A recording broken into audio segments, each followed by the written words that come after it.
अस्सलाम वालेकुम नाज़रीन, आप देख रहे हैं सोशल मीडिया चैनल। आज मेरे साथ मौजूद हैं इमरान भाई। इमरान भाई का ये कहना है कि ये लड़कियों की आवाज़, एम्बुलेंस की आवाज़ और मुख्तलिफ किस्म के जानवरों की आवाज़ें निकालते हैं।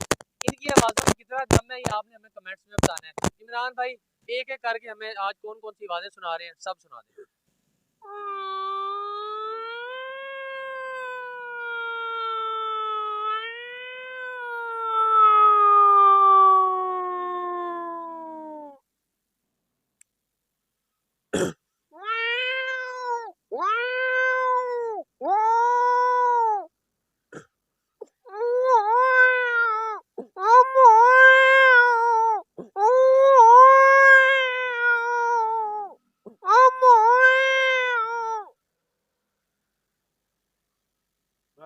और कौन सी आवाज़? लड़कियों की भी कहते हैं आवाज़ निकाल लेते हैं।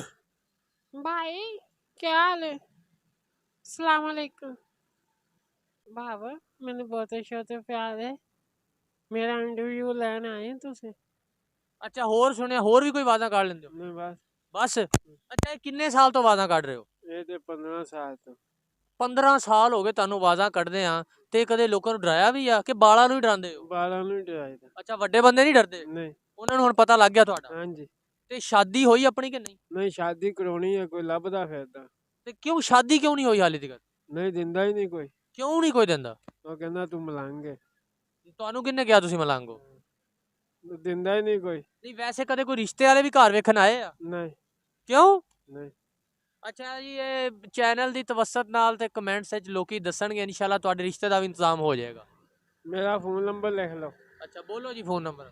ਤੁਸੀਂ ਦੱਸੋ ਤੁਹਾਨੂੰ ਕਾਲ ਕੀਤੀ ਹੁਣ। ਅੱਛਾ ਮੈਨੂੰ ਭੁੱਲ ਗਿਆ ਵਾ।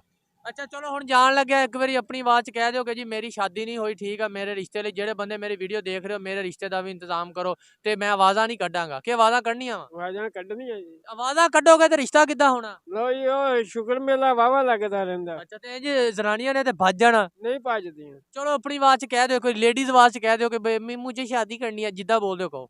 मैं मुझे शादी करनी है, कोई अच्छी जी हो जो पति लड़की मैंने मिल जाए। चलो ठीक।